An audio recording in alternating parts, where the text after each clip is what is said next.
కొంచెం చచ్చిపోండి మావయ్య గారు. చచ్చిపోనా? ఇప్పుడే చచ్చిపోండి. చచ్చిపోనన్నా. మీకు తెలియకుండానే మీ ప్రాణం పోయేలా చేస్తామండి.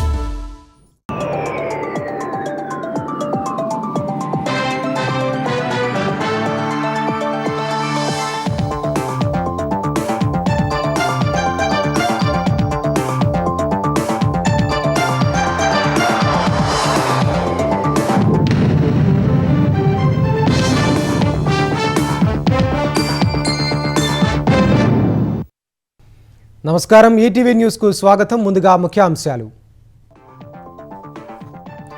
ప్రతి సమస్యను ఎక్కడికక్కడ పరిష్కరించే వ్యవస్థను తెస్తామన్న చంద్రబాబు.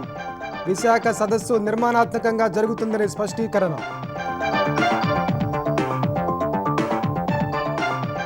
క్వాంటమ్ కంప్యూటర్ సిద్ధమైందన్న చంద్రబాబు.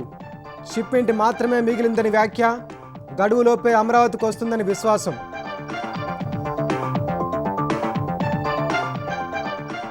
ఓటమి భయంతోనే సీఎం వ్యక్తిగత విమర్శలు చేస్తున్నారన్న కిషన్ రెడ్డి.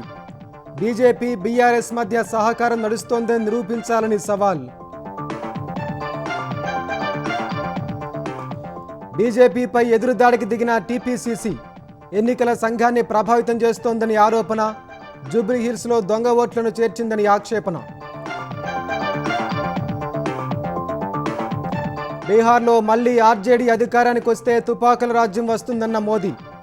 మహాగఠబంధన్కు ఓటేయరాదని ప్రజలు నిర్ణయించుకున్నారని వ్యాఖ్య. డిసెంబర్ 1 నుంచి 19 వరకు పార్లమెంటు శీతాకాల సమావేశాలు. ప్రజల ఆకాంక్షలు నెరవేరే దిశలో చర్చలు జరుగుతాయని కేంద్రం విశ్వాసం. ఢిల్లీ విమానాశ్రయంలో సాంకేతిక సమస్య పరిష్కారం. యథావిధిగా నడుస్తున్న విమానాలు. శంషాబాద్ ఎయిర్పోర్ట్ నుంచి కొన్ని సర్వీసులు రద్దు.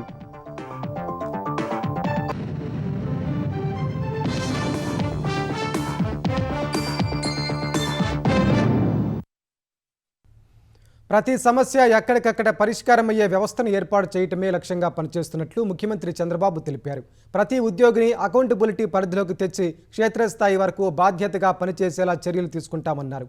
విశాఖలో ఈ నెల 14-15 తేదీల్లో జరిగే పెట్టుబడుల సదస్సు ఈసారి నిర్మాణాత్మకంగా జరగనుందని తెలిపారు. ఒకవైపు ఈవెంట్లు, మరోవైపు భారీ పెట్టుబడులతో ఆంధ్రప్రదేశ్ దూసుకెళ్తోందని చంద్రబాబు వివరించారు. మీడియా ప్రతినిధులతో ఇష్టాగోష్ఠిగా మాట్లాడిన ముఖ్యమంత్రి చంద్రబాబు విశాఖలో ఈ నెల 14-15 తేదీల్లో జరిగే పెట్టుబడుల సదస్సు ఈసారి నిర్మాణాత్మకంగా జరగనుందని తెలిపారు. ఇప్పుడు జరుగుతున్న ఒప్పందాలకు పెట్టుబడుల సదస్సుకు సంబంధం లేకుండా దేనికదే విడివిడిగా నడుస్తాయని చెప్పారు. పెట్టుబడుల సాధనలో లోకేష్ క్రియాశీలకంగా వ్యవహరిస్తున్నారని అభినందించారు. జాతీయ, అంతర్జాతీయ స్థాయిలో వచ్చే ప్రముఖులు, పెట్టుబడిదారులకు విశాఖ సదస్సు కొత్త అనుభూతినిస్తుందని సీఎం చెప్పారు. అనుకున్న సమయానికి క్వాంటమ్ కంప్యూటర్ అమరావతికి వచ్చేలా అడ్డంకులు అధిగమిస్తున్నామని తెలిపారు. అమరావతి బ్రాండ్ ఇమేజ్ పెరిగిందన్న సీఎం హైదరాబాదు స్థాయిలో ఇక్కడ భారీ ఈవెంట్లు జరుగుతున్నాయని వెల్లడించారు. ప్రభుత్వం కూడా ఆ స్థాయిలో భారీ ఈవెంట్లను ప్రోత్సహిస్తోందన్నారు. తమన్ మ్యూజికల్ నైట్, విజయవాడ ఉత్సవ్, ప్రస్తుతం జరుగుతున్న ఇళయరాజా మ్యూజికల్ నైట్ వంటివి అమరావతికి ప్రత్యేక గుర్తింపు తెస్తున్నాయన్నారు. ఓవైపు భారీ ఈవెంట్లు, మరోవైపు భారీ పెట్టుబడులతో ఆంధ్రప్రదేశ్ దూసుకెళ్తోందన్నారు. తెలంగాణకు చెందిన ప్రీమియర్ ఎనర్జీస్ నెల్లూరు జిల్లా నాయుడుపేటలో 6,000 కోట్ల పెట్టుబడి పెడుతుండడం శుభపరిణామని చంద్రబాబు చెప్పారు. ప్రతి ఉద్యోగిని అకౌంటబిలిటీ పరిధిలోకి తెచ్చి రాష్ట్ర స్థాయి నుంచి గ్రామస్థాయి వీఆర్ఓల వరకు బాధ్యతగా పనిచేసేలా చర్యలు తీసుకుంటామని స్పష్టం చేశారు. ఈ విధానంతో ప్రజలకు మెరుగైన సేవలు అందుతాయని విశ్వాసం వ్యక్తం చేశారు. సమస్య ఎందుకు పరిష్కారం కావట్లేదో బాధితుడికి స్పష్టంగా అర్థమయ్యేలా వివరించే విధానం తెస్తామని చంద్రబాబు తెలిపారు. పరిష్కారం కాని సమస్యలకున్న సాంకేతిక అడ్డంకుల గురించి బాధితుడికి తెలియాలన్నారు. కింది స్థాయిలో అవినీతి నిర్మూలనకు సమగ్ర చర్యలు చేపడుతున్నామని సీఎం వివరించారు. ముందు పెండింగ్లో ఉన్న రెవెన్యూ సమస్య పరిష్కరించాల్సి ఉందన్న ఆయన గత ప్రభుత్వ నిర్వాహకంతో రెవెన్యూ అంశాలు సంక్లిష్టంగా మారాయన్నారు. 22A నిషేధిత జాబితా భూములపై త్వరలోనే నిర్ణయం తీసుకుంటామన్నారు. ఎమ్మెల్యేలు విధిగా ప్రజా దర్బార్లు నిర్వహించాల్సిందేనని సీఎం తేల్చి చెప్పారు. ప్రజా సమస్యలు పట్టించుకోబోమంటే కుదరదన్నారు. లోకేష్ ఆదేశాల తర్వాత ఎమ్మెల్యేలు కదలిక వచ్చి అన్ని నియోజకవర్గాల్లో నిన్న ప్రజా దర్బార్లు జరిగాయన్నారు. ప్రతి సమస్య ఎక్కడికక్కడ పరిష్కారమయ్యే వ్యవస్థను ఏర్పాటు చేయడమే లక్ష్యంగా పెట్టుకున్నట్లు చంద్రబాబు తెలిపారు. నెలాఖరులోగా వీలైనన్ని పార్టీ కమిటీలు పూర్తి చేస్తామని చెప్పారు. పార్లమెంటు కమిటీలపై కసరత్తు ముమ్మరంగా సాగుతోందన్నారు. డిసెంబర్ చివరి నాటికి అన్ని కమిటీలు పూర్తి చేసి పార్టీని ప్రజల్లోకి మరింత బలంగా తీసుకెళ్తామని ముఖ్యమంత్రి చంద్రబాబు వెల్లడించారు. తిరుపతి జిల్లాలో పర్యటిస్తున్న ఉప ముఖ్యమంత్రి పవన్ కళ్యాణ్ మంగళంలోని గోదాముల్లో నిల్వ ఉన్న ఎర్రచందనాన్ని పరిశీలించారు. జిల్లా పర్యటనలో భాగంగా ముందుగా రేణిగుంట విమానాశ్రయానికి వెళ్లిన పవన్కు అధికారులు, కూటమి నేతలు స్వాగతం పలికారు. ఎయిర్పోర్ట్ నుంచి కూటమి నేతలతో కలిసి మామండూరు అటవీ ప్రాంతానికి వెళ్లి అక్కడ మొక్కలు నాటారు. మామండూరు నుంచి మంగళంకి వెళ్లిన పవన్ అక్కడ ఎర్రచందనం గిడ్డంగులను సందర్శించారు. 40 ఎకరాల విస్తీర్ణంలో నిర్మించిన గోదాముల్లోని ఎర్రచందనాన్ని పరిశీలించారు. రికార్డులను పరిశీలించారు. అధికారులను అడిగి వివరాలు తెలుసుకున్నారు. ఎర్రచందనం, అంకుడు, తెల్లమద్ది, వెదురును పరిశీలించారు. అరుదైన మొక్కలు పరిశీలించి అధికారుల నుంచి వివరాలు తెలుసుకున్నారు. వాచ్ టవర్ నుంచి వెలుగొండ, శేషాచలం అటవీ సరిహద్దులు, స్వర్ణముఖి నది విశేషాలు తెలుసుకున్నారు. గుంటిమడుగు వాగు ఒడ్డున కూర్చుని పరిసరాలను ఆసక్తిగా తిలకించారు. ఎర్రచందనం స్మగ్లింగ్ నిరోధక ఆపరేషన్స్, కూంబింగ్ వివరాలపై ఆరా తీశారు. అవినీతి నుంచి ప్రజల దృష్టి మళ్లించేందుకే బీజేపీపై సీఎం రేవంత్ రెడ్డి ఆరోపణలు చేస్తున్నారని కేంద్ర మంత్రి కిషన్ రెడ్డి ఆరోపించారు. సీఎం ఎన్ని వ్యక్తిగత విమర్శలు చేసినా తాను పట్టించుకోనని ఆయన స్పష్టం చేశారు. బీఆర్ఎస్, బీజేపీకి మధ్య సహకారం నడుస్తోందన్న ఆరోపణలను నిరూపించాలని రేవంత్ రెడ్డికి కిషన్ రెడ్డి సవాల్ విసిరారు. పేదల ఇల్లు కూల్చకుండా మూసీ రివర్ ఫ్రంట్ అభివృద్ధి చేసుకోవాలని కేంద్ర మంత్రి సూచించారు. పేదల ఇల్లు కూలుస్తామంటే బీజేపీ వ్యతిరేకిస్తుందని తేల్చి చెప్పారు. మెట్రో 2వ దశ విషయంలో యాజమాన్య మార్పు తర్వాత డీపీఆర్ తయారు చేసి కేంద్రానికి పంపాల్సి ఉంటుందని కిషన్ రెడ్డి వివరించారు. కేంద్ర ప్రభుత్వం అనేక దశల్లో డీపీఆర్ను పరిశీలించి నిర్ణయం తీసుకుంటుందన్నారు. ఇంకా ఏమీ లేకుండానే రేవంత్ రెడ్డి తనపై ఆరోపణలు చేస్తున్నారని దుయ్యబట్టారు. క్రిమినల్స్ను, ల్యాండ్ మాఫియాను, రియల్ ఎస్టేటర్స్ బెదిరించడము, same to same, copy to copy bad brothers KCR, Revanth Reddy. ఈ ఇద్దరు బ్యాడ్ బ్రదర్స్ కు ఇంకో బ్యాడ్ బ్రదర్ తయారయ్యాడు. ఆయనే అసదుద్దీన్ ఓవైసీ. ఈ 3 కుటుంబాలు, ఓవైసీ కుటుంబం, కేసీఆర్ కుటుంబం, సోనియా కుటుంబం, తెలంగాణ పాలిట ఒక బ్యాడ్ బ్రదర్స్ గా మారిపోయారు. కాంగ్రెస్ పార్టీ ప్రభుత్వంలో పెద్ద బ్రదరు కేసీఆర్ మంత్రిగా ఉన్నాడు ఢిల్లీలో. హైదరాబాద్ కాంగ్రెస్ పార్టీ ప్రభుత్వంలో చిన్న బ్రదరు హరీష్ రావు మంత్రిగా ఉన్నాడు. కాంగ్రెస్ పార్టీ, బీఆర్ఎస్ పార్టీ ఎన్నికల పొత్తులు పెట్టుకుని పోటీ చేసింది. ఇక్కడ మేం బ్రదర్స్ మా ప్రతి తెలంగాణ బిడ్డకు నేను బ్రదర్నే. ఎన్నికల సంఘాన్ని గుప్పిట్లో ఉంచుకుని బీజేపీ ఓట్ల అవకతవకలకు పాల్పడుతోందని పీసీసీ చీఫ్ మహేష్ కుమార్ గౌడ్ ఆరోపించారు. హర్యానా ఎన్నికల్లో కాంగ్రెస్ గెలుస్తుందని ప్రజలు భావిస్తే వారి అభిప్రాయానికి వ్యతిరేకంగా బీజేపీ గెలిచిందని వివరించారు. తమకు బలం లేని బీహార్లో బీజేపీ ఓట్లను తొలగిస్తోందని ఆరోపించారు. ఎన్నికల సంఘాన్ని ఓట్ల చోరీపై ఆధారాలతో సహా రాహుల్ గాంధీ ప్రశ్నిస్తే ఈసీ నుంచి సమాధానం లేదని పేర్కొన్నారు. జూబ్లీహిల్స్లోనూ పక్క నియోజకవర్గాల్లో ఓటర్లను చేర్చారని, బీజేపీ, బీఆర్ఎస్ లోపాయకరి ఒప్పందం వల్లే ఇలా జరిగిందని మహేష్ కుమార్ గౌడ్ విమర్శించారు. బీజేపీ పార్టీ ఒక రాష్ట్రంలో జోడిస్తా ఉంటే ఒక రాష్ట్రం తీసేస్తా ఉన్నారు. వారి పార్టీ గెలుపుకు అనుకూలంగా పరిస్థితులు మర్చుకుంటా ఉన్నారు. ఇది ప్రజాస్వామ్యంలో విఘాతం కలిగించే ప్రక్రియ. ఎలక్షన్ కమిషన్ ఆఫ్ ఇండియా ఈ దేశ చరిత్రలో స్వయం ప్రతిపత్త కలిగినటువంటి సంస్థ ఏకపక్షంగా వ్యవహరిస్తున్నటువంటి తీరు పట్ల కాంగ్రెస్ పార్టీ తీవ్రంగా గర్హిస్తా ఉంది. మన రాష్ట్రంలో కూడా, తెలంగాణ రాష్ట్రం కూడా మున్సిపల్ ఎలక్షన్ అప్పుడు ఓటు చోరీ జరిగింది, ఓట్ల తొలగింపు జరిగింది. మన ఓట్లు కావు అనుకున్నవి మున్సిపల్ ఎలక్షన్లు 2016-17 ఓట్లు తొలగించినారు. ఇలా జూబ్లీస్ ఎలక్షన్ జరుగుతా ఉంది. అక్కడ కూడా పక్క నియోజకవర్గాల యొక్క ఓట్లు నామోదు చేసుకుని ఉన్నారు. గత బీఆర్ఎస్ పాలనలో, 10 ఏళ్ల పాలనలో అలాంటి ఓట్లు నామోదు చేసుకుని గెలుస్తూ వచ్చినారు. ఇవాళ 30% పైగా అక్కడ ఓట్లు కనబడట్లేదు. వారి స్థానే కూడా వేరే వాళ్ళతో ఓట్లు వేయించుకునే ప్రయత్నం చేస్తా ఉన్నారు. ఇదంతా కూడా బీజేపీ పార్టీ లోపాయకార సహకారంతో బీఆర్ఎస్ పార్టీ ప్రక్రియ పాల్పడే అవకాశం ఉంది. కాబట్టి ఎలక్షన్ కమిషన్ అప్రమత్తంగా ఉండాలని, మా కార్యకర్తలు కూడా అప్రమత్తంగా ఉండాలని వారిని నేను సూచిస్తా ఉన్నాను.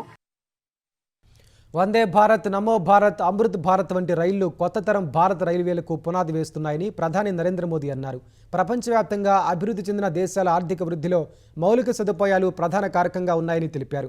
భారత్ కూడా అభివృద్ధి పదంలో వేగంగా ముందుకు సాగుతోందని ప్రధాని చెప్పారు. ఉత్తరప్రదేశ్లోని వారణాసిలో 4 వందే భారత్ రైళ్లను ప్రధాని జెండా ఊపి ప్రారంభించారు. ఇందులో బనారస్, ఖజురహో, లక్నవూ, సహరాన్పూర్, ఫిరోజ్పూర్, ఢిల్లీ, ఎర్నాకుళం, బెంగళూరు మార్గాల్లో నడిచే వందే భారత్ రైళ్లు ఉన్నాయి. ఈ కార్యక్రమానికి రైల్వే మంత్రి అశ్విని వైష్ణవ్, ఉత్తరప్రదేశ్ సీఎం యోగి ఆదిత్యనాథ్ హాజరయ్యారు. బనారస్, ఖజురహో వందే భారత్ రైల్లో ప్రయాణించిన ప్రధాని పాఠశాల విద్యార్థులతో ముచ్చటించారు. ఈ 4 వందే భారత్ రైళ్లతో కలిపి దేశంలో 160కి పైగా వందే భారత్ రైళ్లు సేవలందిస్తున్నట్లు ప్రధాని తెలిపారు. దేశంలోని తీర్థయాత్ర స్థలాలు ఆధ్యాత్మిక కేంద్రాలని గత 11 ఏళ్లలో ఉత్తరప్రదేశ్లో జరిగిన అభివృద్ధి పనులు వాటిని కొత్త స్థాయికి తీసుకెళ్లాయని మోదీ వివరించారు. सदियों से तीर्थ यात्राओं को देश की चेतना का माध्यम कहा गया है. ये यात्राएं केवल देव दर्शन का मार्ग नहीं है, बल्कि भारत की आत्मा को जोड़ने वाली पवित्र परंपरा है. प्रयागराज, अयोध्या, हरिद्वार, चित्रकूट, कुरुक्षेत्र ऐसे अनगिनत तीर्थ क्षेत्र हमारी आध्यात्मिक धारा के केंद्र है.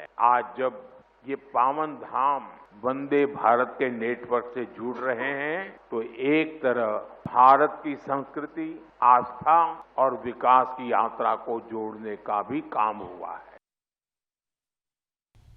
బీహార్లో ఆర్జేడీ అధికారంలోకి వస్తే మళ్లీ తుపాకుల రాజ్యం వస్తుందని ప్రజలు భయపడుతున్నారని ప్రధాని నరేంద్ర మోదీ అన్నారు.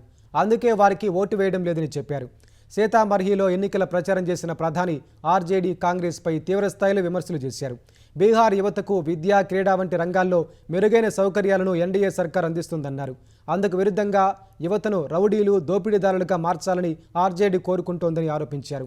కాంగ్రెస్ ఆర్జేడీ పాలనలో కేంద్రం రూపాయి ఇస్తే ప్రజలకు 15 పైసలే అందేవని మండిపడ్డారు. ఈ దోపిడీకి కారణమెవరో అందరికీ తెలుసని దుయ్యబట్టారు. మొదట విడత పోలింగ్లో ప్రజలు ఎన్డీఏ వైపు ఉన్నారని, బీహార్కు అవినీతి, తుపాకుల ప్రభుత్వం అక్కర్లేదంటూ ప్రధాని తేల్చి చెప్పారు. बिहार में यहाँ फैशन है ना, कट्टा लेकर के आ जाते हैं, फिर बोलते हैं हैंड्स अप. यही है ना. अब बिहार में उनके लिए जगह नहीं है. अब तो बिहार में स्टार्टअप के सपने देखने वाले चाहिए, हैंड्स अप वाले नहीं चाहिए हमें. हम बच्चों के हाथ में किताबें, कंप्यूटर, लैपटॉप दे रहे हैं. हमारे बच्चे खेल में आगे बढ़े इसलिए हम उन्हें बैट दे रहे हैं, हॉकी स्टिक दे रहे हैं, फुटबॉल दे रहे हैं, वॉलीबॉल दे रहे हैं. लेकिन आरजेडी के लोग बिहार के युवाओं को कट्टा और दूनाली देने की बात कर रहे हैं. ये लोग खुद के बच्चों को मंत्री बनाना चाहते हैं. बेटा हो बेटी, कोई सांसद बने, कोई एमएलए बने, कोई मंत्री बने, कोई मुख्यमंत्री बने, अपने संतानों के लिए तो वो ये सपने देखते हैं. और आप सभी के बच्चों को रंगदार बनाना चाहते हैं, रंगदार बनाने. బీహార్లోని సీమాంచల్ ప్రాంతాన్ని చొరబాటుదారులకు నిలయంగా మార్చేందుకు ఆర్జేడీ, కాంగ్రెస్ తీవ్రంగా ప్రయత్నిస్తున్నాయని కేంద్ర హోంశాఖ మంత్రి అమిత్ షా ఆరోపించారు. పూర్నియా, కటిహార్ జిల్లాల్లో ఎన్నికల ప్రచారం నిర్వహించిన ఆయన బీహార్ ఈశాన్య ప్రాంతాన్ని చొరబాటుదారుల స్థావరంగా మార్చేందుకు రాహుల్ గాంధీ, తేజస్వి యాదవ్ దృఢ సంకల్పంతో ఉన్నారని మండిపడ్డారు. ప్రధాని నరేంద్ర మోదీ, సీఎం నితీష్ కుమార్ ఉండగా అది ఎప్పటికీ సాధ్యం కాదన్నారు. లాలూ ప్రసాద్ హయాంలో రైల్వేలకు తీసుకొచ్చిన లాభాలను మోదీ 7 జన్మలెత్తినా తీసుకురాలేదంటూ తేజస్వి యాదవ్ చేసిన విమర్శలకు అమిత్ షా కౌంటర్ ఇచ్చారు. తేజస్వి చెప్పింది నిజమేనని, 7 జన్మలెత్తినా లాలూ మాదిరిగా మోదీ కుంభకోణాలు చేయలేరంటూ ఎద్దేవా చేశారు. బీహార్లో 160 సీట్లు గెలుచుకుని అఖండ మెజార్టీతో ఎన్డీఏ కూటమి ప్రభుత్వాన్ని ఏర్పాటు చేయబోతోందని కేంద్ర మంత్రి అమిత్ షా జోస్యం చెప్పారు. బీహార్ తొలి విడత ఎన్నికల్లో 65.08% పోలింగ్ నమోదైనట్టు కేంద్ర ఎన్నికల సంఘం ఇవాళ ఓ ప్రకటన విడుదల చేసింది. 2020 బీహార్ అసెంబ్లీ ఎన్నికలు, 2024 లోక్సభ ఎన్నికల్లో నమోదైన పోలింగ్తో పోలిస్తే ఇది అధికమని వెల్లడించింది. 2020 బీహార్ అసెంబ్లీకి జరిగిన తొలి దశ ఎన్నికల్లో 57.29%, 2024 సార్వత్రిక ఎన్నికల్లో 56.28% పోలింగ్ నమోదైంది. బీహార్లో మొత్తం 243 స్థానాలుండగా ఈ నెల 6న 18 జిల్లాల పరిధిలోని 121 నియోజకవర్గాల్లో తొలిదశ పోలింగ్ జరిగింది. ఈ నెల 11న 122 స్థానాలకు రెండో విడత పోలింగ్ జరగనుంది. ఈ నెల 14న ఫలితాలు వెలువడనున్నాయి. పత్తి కొనుగోలులో సీసీఐ కొత్త నిబంధనలను నిరసిస్తూ సంగారెడ్డి జిల్లా మునిపల్లి మండలం కంకోల్ టోల్ ప్లాజా వద్ద రైతులు ధర్నా చేశారు. హైదరాబాద్, ముంబై జాతీయ రహదారిపై బైఠాయించి నిరసన తెలిపారు. కొత్త స్లాట్ నిబంధనలు అమలు చేస్తూ కొనుగోళ్లను ఎకరానికి 12 నుంచి 7 క్వింటాళ్లకు తగ్గించడం సరికాదన్నారు. స్థానిక జిన్నింగ్ మిల్లులో పత్తిని అమ్ముకునేలా వెసులుబాటు కల్పించాలని నినాదాలు చేశారు. రవాణా ఖర్చులో భారంగా మారకుండా L1, L2, L3 విధానాన్ని మార్చాలని రైతులు డిమాండ్ చేశారు. జాతీయ రహదారిపై రైతుల బైఠాయింపుతో ఇరువైపులా వాహనాలు భారీగా నిలిచిపోయాయి. పోలీసులు రైతులకు నచ్చజెప్పి ఆందోళన విరమింపజేసి రాకపోకలు పునరుద్ధరించారు. ముఖ్యమంత్రి రేవంత్ రెడ్డికి ప్రధాని నరేంద్ర మోదీ పుట్టినరోజు శుభాకాంక్షలు తెలిపారు. రేవంత్ రెడ్డి ఆయురారోగ్యాలతో ఉండాలని సామాజిక మాధ్యమం ఎక్స్లో పోస్ట్ పెట్టారు. ఆంధ్రప్రదేశ్ ముఖ్యమంత్రి Chandrababu, deputy CM Pawan Kalyan, AP విద్యాశాఖ మంత్రి నారా లోకేష్ రేవంత్ రెడ్డికి శుభాకాంక్షలు చెబుతూ సామాజిక మాధ్యమం ఎక్స్లో పోస్టులు పెట్టారు. బెంగాల్ సీఎం మమతా బెనర్జీ, మెగాస్టార్ చిరంజీవి సహా పలువురు ప్రముఖులు పుట్టినరోజు శుభాకాంక్షలు తెలిపారు. గాంధీ భవన్లో ముఖ్యమంత్రి 57 పుట్టినరోజును పురస్కరించుకుని కాంగ్రెస్ శ్రేణులు కేక్ కట్ చేశాయి. యాదగిరిగుట్ట ఆలయంలో సీఎం పేరున అర్చకులు ప్రత్యేక పూజలు నిర్వహించారు. స్వామివారి తీర్థ ప్రసాదం ముఖ్యమంత్రి క్యాంపు కార్యాలయానికి పంపించారు. సంగారెడ్డి జిల్లా నారాయణఖేడ్కు చెందిన ప్రముఖ లీఫ్ ఆర్టిస్టు గుండు శివకుమార్ సీఎం పుట్టినరోజు పురస్కరించుకుని అరటి, రావి ఆకులపై రేవంత్ రెడ్డి చిత్రాలు గీసి అభిమానాన్ని చాటుకున్నారు. భక్త కనకదాస జీవితం మనందరికీ స్ఫూర్తిదాయకమని ఆంధ్రప్రదేశ్ విద్యాశాఖ మంత్రి నారా లోకేష్ చెప్పారు. అనంతపురం జిల్లా కళ్యాణదుర్గంలో భక్త కనకదాస కాంస్య విగ్రహాన్ని లోకేష్ ఆవిష్కరించారు. ఈ కార్యక్రమానికి ఉమ్మడి అనంతపురం జిల్లాల మంత్రులు, ఎమ్మెల్యేలు హాజరయ్యారు. పాదయాత్రలో కురబలకు హామీ ఇచ్చినట్లుగానే భక్త కనకదాస జయంతిని రాష్ట్ర పండుగగా నిర్వహిస్తున్నామని లోకేష్ తెలిపారు. ఆదరణ పథకం కింద కొరబలకు పనిముట్లు అందిస్తామన్నారు. పంచాయతీరాజ్ శాఖ మంత్రి పవన్ కళ్యాణ్తో మాట్లాడి కొరబలు కోరుతున్నట్లు గొర్రెలకు షెడ్లు ఏర్పాటు చేసే ప్రయత్నం చేస్తానని లోకేష్ హామీ ఇచ్చారు. భైరవాని తిప్ప ప్రాజెక్టును పూర్తి చేస్తామని స్పష్టం చేశారు. కనకదాస్ గారి జీవితం మనందరికి ఒక స్ఫూర్తి. ఆయన చూపించిన మార్గం సమాజానికి ఒక ఆదర్శంగా నిలబడుతుంది. అనంతపురం అంటేనే తెలుగుదేశం పార్టీ, తెలుగుదేశం పార్టీ అంటేనే అనంతపురం. మా కురుబ సోదరులు నాడు నేడు ఎప్పుడూ తెలుగుదేశం పార్టీకి అండగా నిలబడ్డారు. అన్న ఎన్టీఆర్ దగ్గర నుంచి బాబు గారి వరకు కురుబ సోదరులు అంటే గుండెల్లో పెట్టుకు కాపాడుకుంటారు. వచ్చే 12 నెలల్లో కురుబ భవనాలన్నీ పూర్తి చేసి మా కురుబ సోదరులకు అందజేసే బాధ్యత మీ లోకేష్ తీసుకుంటాడు. ఆర్డిటీని కాపాడితే కాదు, ముందరికి ప్రోత్సహించే బాధ్యత మేము తీసుకుంటామని నేను హామీ ఇస్తున్నా. తిరుమల శ్రీవారి కల్తీ నెయ్యి కేసులో అరెస్టైన అజయ్ కుమార్ రిమాండ్ రిపోర్ట్లో కీలక విషయాలు వెలుగులోకి వచ్చాయి. భోలే బాబా కంపెనీకి కోట్ల రూపాయలు విలువైన రసాయనాలు సరఫరా చేసి అజయ్ భారీగా ఆదాయం పొందినట్లు సిట్ గుర్తించింది. 2020 నుంచి 2024 వరకు భోలే బాబాకు అజయ్ సరఫరా చేసిన పలు రసాయనాలతోనే కల్తీ నెయ్యి తయారు చేసినట్లు రిమాండ్ రిపోర్ట్లో సిట్ వెల్లడించింది. భోలే బాబా కంపెనీ సరఫరా చేసిన నెయ్యిలో 90% పైగా పామాయిల్ వినియోగించినట్లు సిట్ తేల్చింది. నెయ్యిలో కలిపిన పామాయిల్ తయారీకి మోనోగ్లిజరాయిడ్స్, అసిటిక్ యాసిడ్, యాస్టర్ లాంటి కెమికల్స్ను అజయ్ సరఫరా చేసినట్లు వివరించింది. కల్తీ నెయ్యి కేసులో A16 అజయ్ కుమార్ సుగంధ్ను అరెస్టు చేసి కోర్టులో హాజరుపరచగా నెల్లూరు ఏసీబీ కోర్టు ఈ నెల 21 వరకు రిమాండ్ విధించింది. కల్తీ నెయ్యి కేసులో మొత్తం నిందితుల సంఖ్య 27కు చేరింది. కాకినాడ జిల్లా కిర్లంపూడి మండలం సోమవరం వద్ద జాతీయ రహదారిపై కారు బీభత్సం సృష్టించింది. అదుపు తప్పి బస్సు కోసం ఎదురుచూస్తున్న వారిపై దూసుకెళ్లింది. ఈ ఘటనలో 3 మృతి చెందగా మరో 3 తీవ్రంగా గాయపడ్డారు. అన్నవరం నుంచి రాజమహేంద్రవరం వెళ్తున్న కారు టైరు పేలడంతో ప్రమాదానికి గురైనట్టు పోలీసులు అంచనా వేస్తున్నారు. ఈ ప్రమాదంలో కొండబాబు, ఆనందరావు, కాకాడ రాజు అనే 3 ప్రాణాలు కోల్పోయారు. భద్రరావు, చైతన్య, ఫణిశ్రీ గాయపడగా వారిని కాకినాడ జీజీహెచ్కు తరలించారు. జగ్గంపేట ఎమ్మెల్యే జ్యోతుల నెహ్రూ ఘటనా స్థలాన్ని పరిశీలించారు. కారు జగ్గంపేటకు చెందిన వేములకొండ జోగారావుకు చెందినట్లు గుర్తించారు. ప్రమాద సమయానికి కారులో ఉన్న 4కి స్వల్పంగా గాయాలయ్యాయి. అతివేగంగా కారు నడపడం వల్లే ప్రమాదానికి గురైనట్టు పోలీసులు అంచనా వేస్తున్నారు. బస్సు షెల్టర్ను ఢీకొట్టిన తర్వాతే కారు టైరు పేలినట్టు మృతుల కుటుంబ సభ్యులు ఆరోపించారు. ఆప్తులను కోల్పోయిన కుటుంబ సభ్యులు ప్రతిపాడు, జడ్రాగంపేట ప్రభుత్వ ఆసుపత్రుల వద్ద కన్నీరు మున్నీరుగా విలపించారు. కేసు నమోదు చేసుకున్న పోలీసులు ఘటనా స్థలాన్ని పరిశీలించి దర్యాప్తు చేస్తున్నారు. ప్రకాశం జిల్లా పామూరు వగ్గంపల్లి సమీపంలో ఆర్టీసీ బస్సును డీసీఎం లారీ ఢీకొట్టిన ఘటనలో 10 మంది గాయపడ్డారు. సుమారు 35 మంది ప్రయాణికులతో పామూరు నుంచి కనిగిరి బయలుదేరిన బస్సును లారీ ఢీకొట్టింది. 10 మంది క్షతగాత్రుల్లో డ్రైవర్కు తీవ్ర గాయాలయ్యాయి. వారిని చికిత్స కోసం కనిగిరి ఆసుపత్రికి తరలించారు.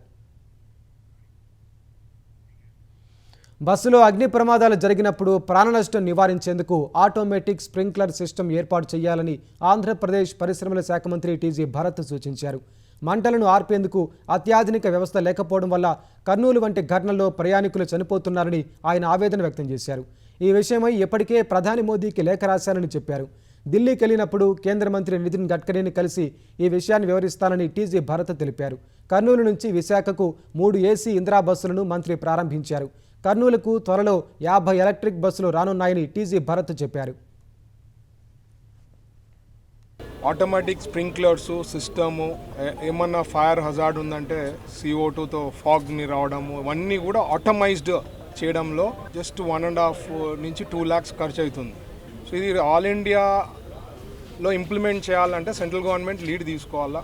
నేను ఆల్రెడీ మొన్ననే PM గారికి లెటర్ రావడం జరిగింది. అదే కానీ ఉండినింటే నాకు తెలిసి ఆ 19 ప్రాణాలు పోయేది ఛాన్సే లేకుండా.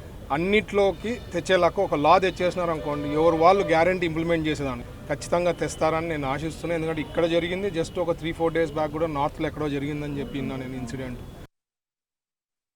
ఎన్టీఆర్ జిల్లా మైలవరం రూరల్ పోరాట నగర్ పోలీసులు చిత్తులాట ఆడుతున్న పలువురు యువకులను అరెస్టు చేశారు. ఎన్టీఆర్ ఏలూరు జిల్లా సరిహద్దు ప్రాంతాల్లో 9 మందిని అదుపులోకి తీసుకున్న పోలీసులు 49 ద్విచక్ర వాహనాలను సీజ్ చేశారు. 1,15,000 రూపాయల నగదు స్వాధీనం చేసుకున్నారు. మైలవరం మండలం పోరాట నగర్ రిజర్వ్ ఫారెస్టు ప్రాంతాల్లో జోదాలు నిర్వహిస్తుండగా రెడ్డిగూడెం, మైలవరం, నూజివీడు ప్రాంతాలకు చెందిన వారు పెద్ద సంఖ్యలో పాల్గొంటున్నారు. ఒక్కొక్కరి నుంచి ఆటకు 500 నుంచి 1000 రూపాయలు వసూలు చేస్తుండగా ఇవాళ శిబిరంపై దాడి చేసి పలువురిని అరెస్టు చేశారు. దేశంలోనే అత్యంత రద్దీ విమానాశ్రయాల్లో ఒకటైన ఢిల్లీ ఎయిర్పోర్టులో తలెత్తిన సాంకేతిక సమస్య పరిష్కారం కావడంతో విమాన రాకపోకలు తిరిగి సాధారణ స్థితికి చేరుకున్నాయి. ఎయిర్ ట్రాఫిక్ కంట్రోల్ ప్రణాళికలు సహకరించే ఆటోమేటిక్ మెసేజ్ స్విచ్చింగ్ సిస్టమ్ AMSSలో నిన్న సాయంత్రం తలెత్తిన సాంకేతిక సమస్య దాదాపు 15 గంటల పాటు కొనసాగింది. ఫలితంగా 800కు పైగా విమానాలు ఆలస్యం కాగా కొన్ని సర్వీసులు రద్దయ్యాయి. శుక్రవారం ఉదయం 5:45 సాంకేతిక సమస్య తలెత్తింది. ఆటోమేటిక్ సిస్టంలో సమస్యతో అదనపు సిబ్బందిని మోహరించిన విమానాశ్రయ అధికారులు మాన్యువల్ పద్ధతిలో విమాన రాకపోకలను నియంత్రించారు.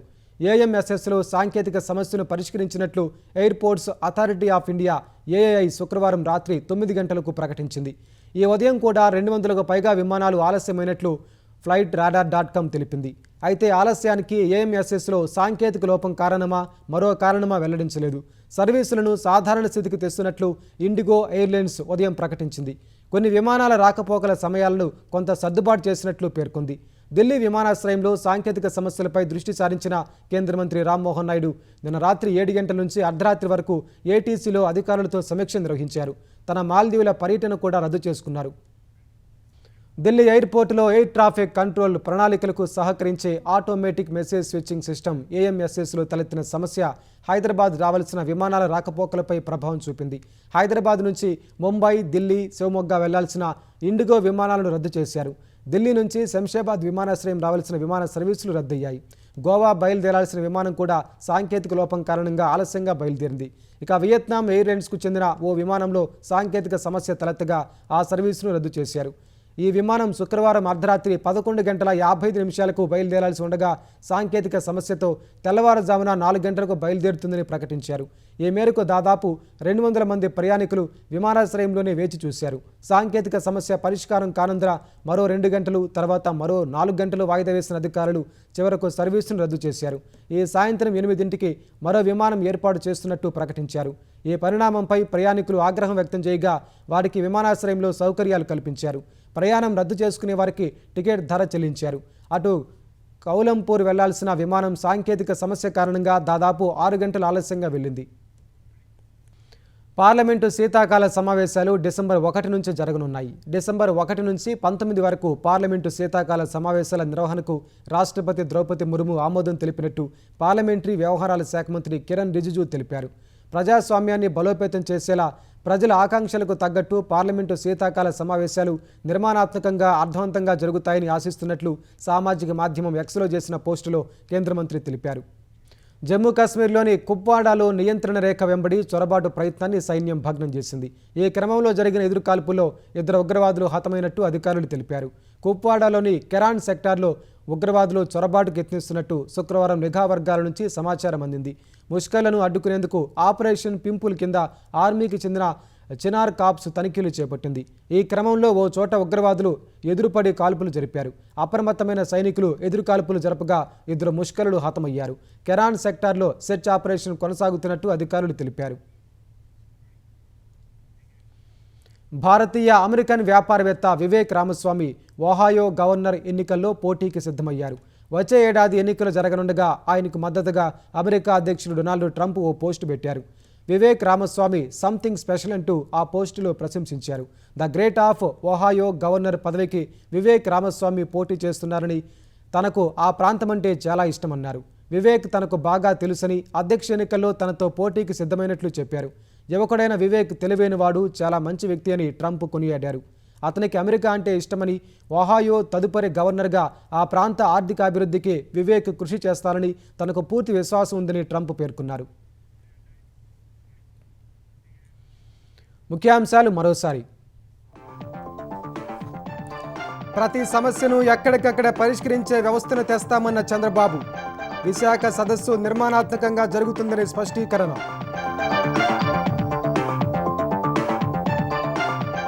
క్వాంటమ్ కంప్యూటర్ సిద్ధమైందన్న చంద్రబాబు.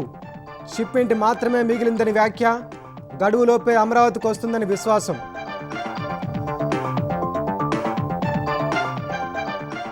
ఓటమి భయంతోనే సీఎం వ్యక్తిగత విమర్శలు చేస్తున్నారన్న కిషన్ రెడ్డి.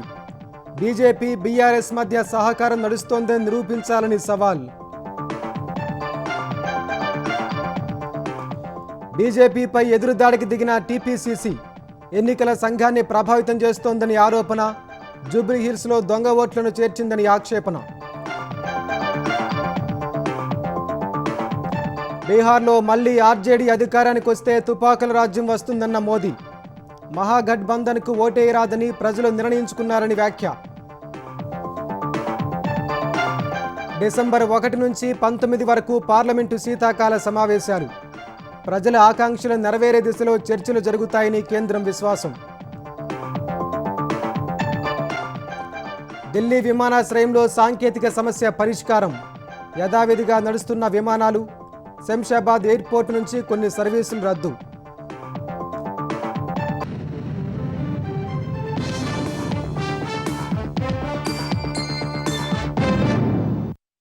ఈటీవీ న్యూస్ సమాప్తం. నమస్కారం.